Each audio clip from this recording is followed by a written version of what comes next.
அனைவருக்கும் வணக்கம். இது அகிலாண்டேஸ்வரி ஜோதிடாலயம் வழங்கும் காலச்சக்கரம். நான் உங்கள் அன்பு ஜோதிடர் ஆருத்ரா சரவணன் பேசுகிறேன்.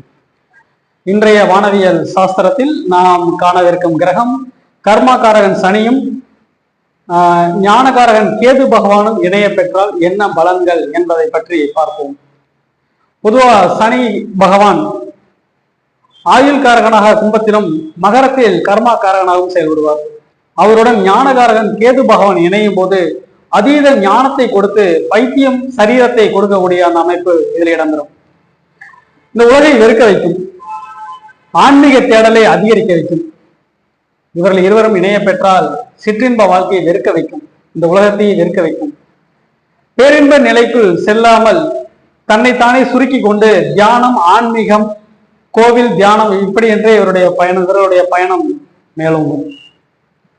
பொதுவாக சனி கேது இணைய பெற்றவர்கள் ஒரு பைத்திய சரீரம் என்றே பொதுமக்களிடத்தில் சமுதாயத்தில் அறியப்படுகின்றார்கள். ஆனால் அது உண்மையல்ல. அவர்கள் மிகச்சிறந்த ஞானிகளாகவும் மிகச்சிறந்த அறிவு ஆன்மீக தேடலில் சிறந்தவர்களாகவும் தனக்கென்ற ஒரு சிற்றின்ப ஆசைகள் எதுவுமே இல்லாமல் பற்றற்ற நிலையில் வாழ்பவர்களாகவும் இருப்பார்கள். இந்த உலகத்தில் எதை கொண்டு வந்தோம், எதை கொண்டு செல்வது ஒன்றுமில்லை உலகில் என்பதை நன்கு அறிந்து உணர வைக்கும் கிரகம் சனி கேது. அப்ப உலக வாழ்வியல் அனைத்து சுகத்தையும் போக்கி தன்னைத்தானே பேரின்ப நிலையில் சுகத்தை தன்னைத்தானே தனது உடல், ஆன்மா, கர்மா, உயிர் உடலின் மூலம் இணைத்து கொண்டு இவர்கள் தங்களுக்குள்ளேயே ஒரு குறுகிய வட்டத்தை செதுக்கி கொண்டு அந்த குறுகிய வட்டத்திற்குள்ளே வாழ்வார்கள். பொதுவாக சனி பகவான் கேது பகவானுடன் இணையும் போது அதீத ஆற்றல் வெளிப்படும். மண்ணுக்குள் புதைந்து கிடப்பதை வெளிக்கொணரும் சக்தி சனிக்கு உண்டு.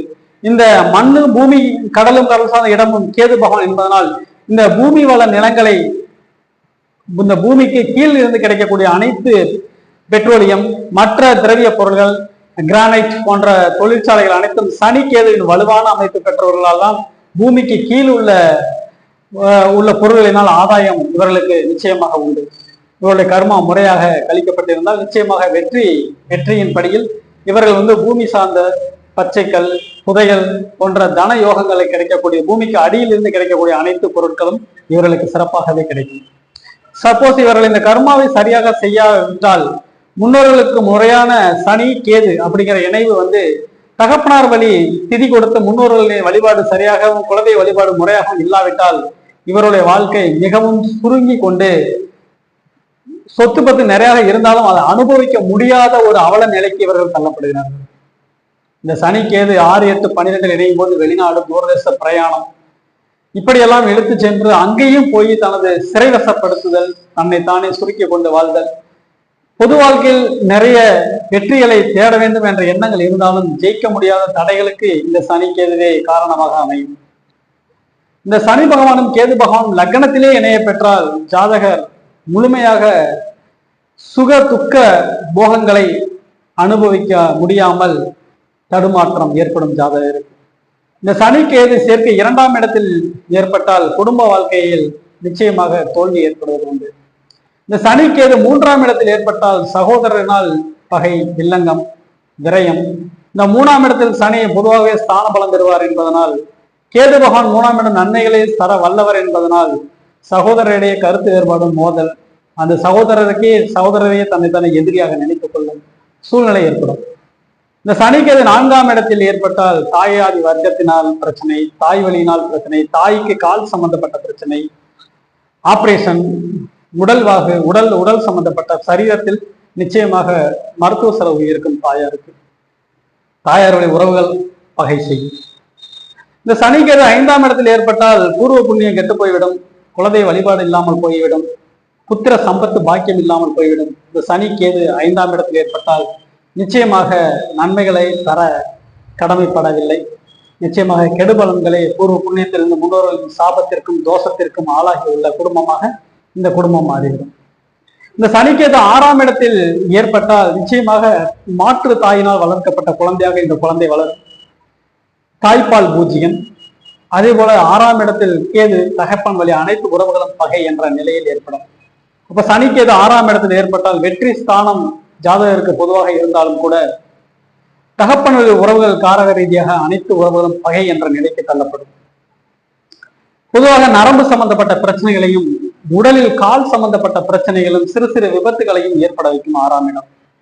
இந்த சனிக்கேது சேர்க்கை 7ஆம் இடத்தில் ஏற்பட்டால் நிச்சயமாக கலத்திர நாசம்.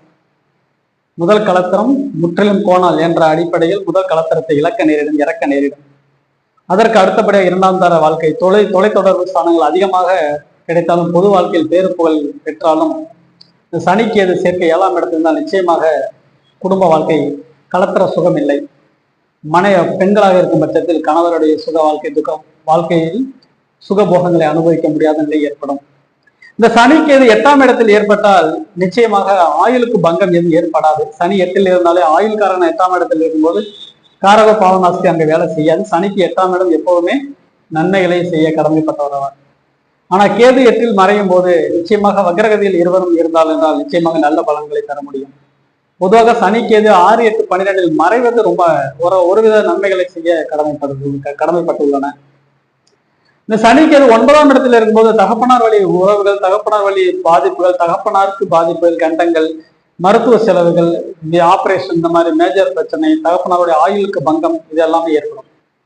அதுபோல பூர்வீக சொத்து பத்துகள் இருந்தாலும் லட்சுமி ஸ்தானம் என்பது அங்கு அடிபடும். டோட்டலாக அப்பாவளி உறவுகள் அனைத்தையும் பகை செய்ய நேரிடும்.